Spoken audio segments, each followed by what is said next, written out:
Year 10 Season 3 is just a month away, so here is everything we know that is coming with Year 10 Season 3 and everything that I think might be coming. So some of this is confirmed, some of this is what I am sure will be coming, but not 100% confirmed, and I will specify which is which.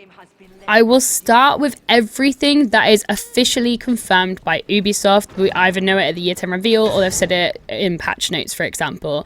So we know with 100% certainty that next season we are getting a brand new male defender. Now he will have a brand new weapon. That's confirmed. Now, what isn't confirmed what that weapon will be, I think it will be a shotgun. The reason for this is they said that the weapon will have a destructive nature. Shotguns are the most destructive weapons in the game, so I think it will be a shotgun, but the weapon itself isn't confirmed. We also know that we will get 3 reworked maps next season, which will be Nighthaven Labs, Lair and Consulate. This is confirmed. They showcased them. These will now be modernized. They'll have new graphics, new lighting. They'll also then get the environmental interactions. So they will get the gas pipes, the beepers, and also the fire extinguishers. Now, Consulate is already half modernized already. They accidentally added the beepers in early. They've been in for a few patches or a few updates now, and you can get them at Visa Door and also at the main door. So where beepers may not have previously been, they also might add beepers too, but the ones in Consulate already currently work. Also, what has been confirmed is we are getting 2 events come next season, one being Doctor's Curse. Doctor's Curse will return for the 4th year in a row, but this time around it will not be on Theme Park and instead it is on Clubhouse. They have showcased what part of the new Clubhouse map looks like for the new Doctor's Curse event, and so you can see it on the screen now. I personally don't like Doctor's Castle that much. I do not like being chased. I find Siege a horror game half of the time. So I'm sad that Doctor's Curse is returning for the 4th year in a row, but I'm very glad that it's going to be fresh and different, because last year it was very boring playing Doctor's Curse for the 3rd year in a row on the same map and nothing had really changed. So I'm really glad that we're going to get a new map, and that in itself is exciting. I can't wait to go Easter egg hunting on it. I do love the Easter eggs and all of the things on the Doctor's Curse map. I think it's really cool, so I'm very, very excited to see this. I just dream of the day Sugar Fright returns. We know that we will get a second event, but we do not know what a second event is yet. I'm curious on the timings for the events, because this season the first event for Showdown came 2 weeks after the season launched, and this one, Rengoku, has come with a month left. So Doctor's Curse is obviously the Halloween event. The new season will start very early September, if I've worked out correctly. It'll be literally like one of the first days of September. So Doctor's Curse, or the Halloween event, will come out probably a week before Halloween and last for the week after Halloween. That's slap bang in the middle of the season. So I imagine we will get 2 events fairly close to each other, where they put it at the beginning of the season or at the end of the season. I'm not sure. I'm going to assume the beginning.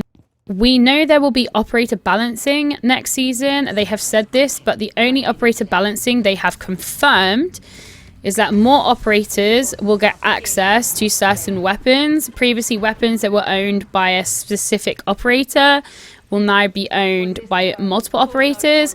Kudos said he thinks it'll be the Reaper MK, which is Raora's secondary SMG pistol thing. I agree with his reasoning, and I think it will also be that weapon. As they said, it was like a later weapon. It won't be Deimos's pistol, because that's exclusive to Deimos. That is literally part of his lore. It won't be Skopos's SMG. Again, it's very specific to her bots. So that really only leaves then that SMG pistol by Raora, because Blackbeard's weapon already existed. That's not a new weapon. The same with Clash. Her weapons already existed. They're not new. So the only new one, which is feasible to go to other operators because of like the lore and stuff like that, is that one. They did accidentally give Sledge the AR-33 in his Battle Pass picture, and he also got a weapon skin for the AR-33 in his Battle Pass.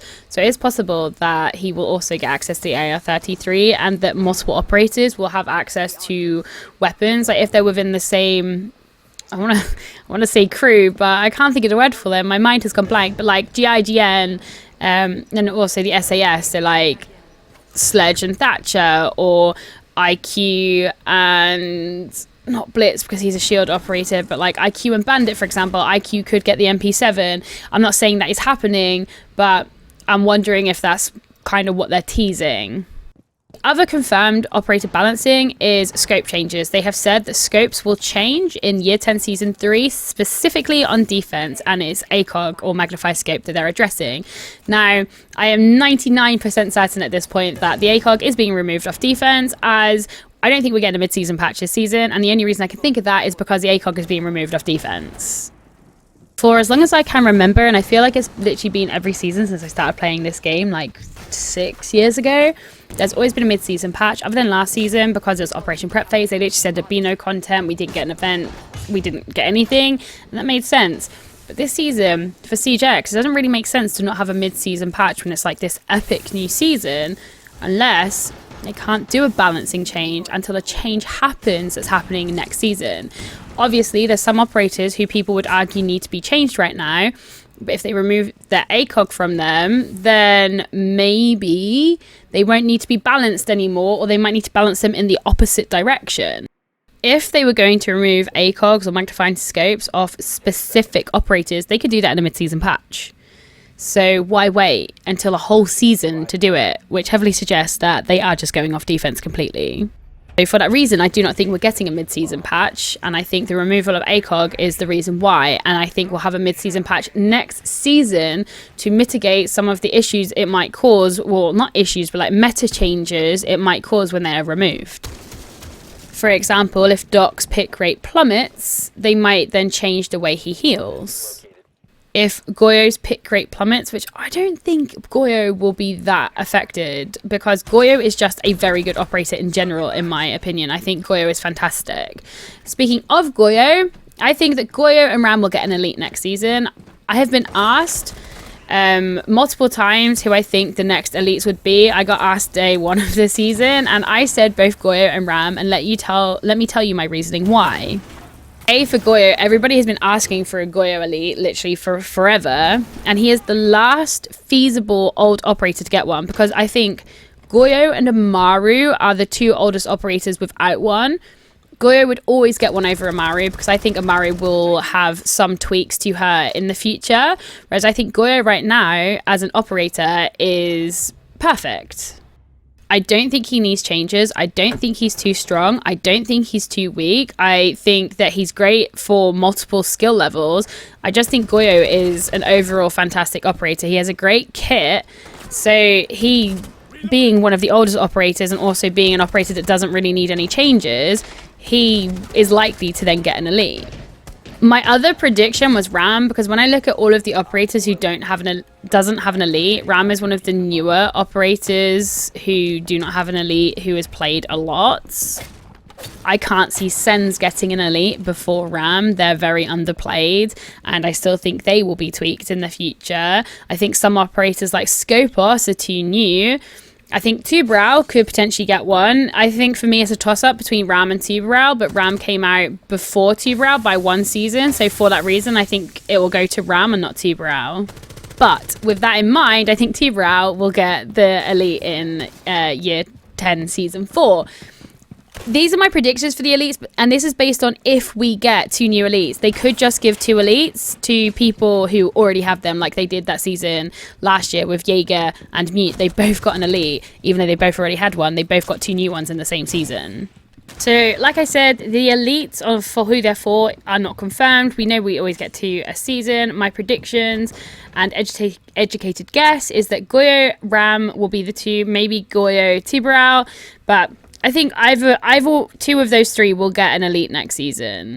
Siege Cup will now be every single weekend. So starting in Year 10 Season 3, Siege Cup will happen weekly instead of fortnightly, which it does right now. They have also said that they will be doing an update again to the reputation system going forward in Year 10 Season 3. There will now be more... I want to say rewards, but rewards isn't a word. There's now more action towards people with good reputation and bad reputation. So I assume it will be rewards for people with good reputation and more sanctions potentially for those with bad reputation. Now, they have previously mentioned that if you continue to be negative and continue to be dishonorable, you will receive a permanent ban in the game. My assumption is that is what is coming into Year 10 Season 3. If you continue to be toxic and you continue to be dishonorable and keep getting dishonorable, they'll just ban you. Like, it is not easy to get to dishonorable. I tried really hard to get to dishonorable on one of my alt accounts for a video, and I gave up. I couldn't be bothered. Like, I was actively throwing. I was playing in a stack, so it didn't affect anybody's elo, but like, we were TKing each other, we were destroying gadgets, and after like 40 games, I was still not dishonorable. So I was like, yeah, no, I can't be bothered anymore. So anybody who is dishonorable, you have to be there on purpose.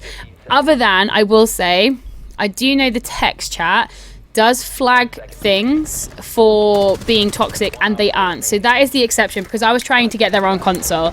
So I will say it's a lot easier to get there on PC because of the text chat, and that needs to be fixed, especially if this is coming to the game. So hopefully this will be fixed in time for this change to come to the game.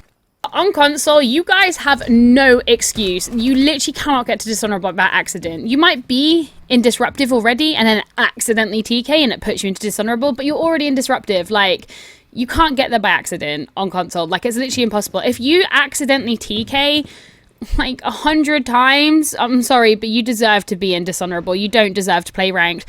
I have played in bad lobbies, and I know people will run in front of you, but spatial awareness and knowing your surroundings in Siege and having trigger discipline, like, that is a thing. And if you don't have that, it's genuinely a skill issue, and maybe work on that before playing ranked. Privacy mode is coming in Year 10 Season 3 for console. Finally, I cannot wait for this day. I'm so excited for it. Privacy mode, they tried to put it into the game like literally over 2 years ago, and the day it was meant to come out, it wasn't here. And it was a Microsoft Sony issue as to why they couldn't have it in the game. But finally, we get privacy mode. So people might call it streamer mode, for example. That is now coming to console. So from Year 10 Season 3, everybody on console should be able to hide their names. I cannot play even a quick match or an event without being stream sniped. So this will be the best day of my Siege life, that I can finally change my name when I'm streaming. Like, I'm genuinely so excited for this change. Finally, abandonment sanctions are also being addressed again. So currently it's like 5 minutes, 15 minutes, half an hour, 2 hours max, I think, something like that. But they are addressing abandonment sanctions again. They did previously say that, like, if you randomly disconnect, you wouldn't get a sanction. And I thought it would come this season, but it didn't. It's apparently that's coming next season. So abandonment sanctions are being addressed again, and I'll keep you updated on that. But that's everything we know or I think is coming. And as soon as we know anything else, I will let you guys know. Have a great weekend.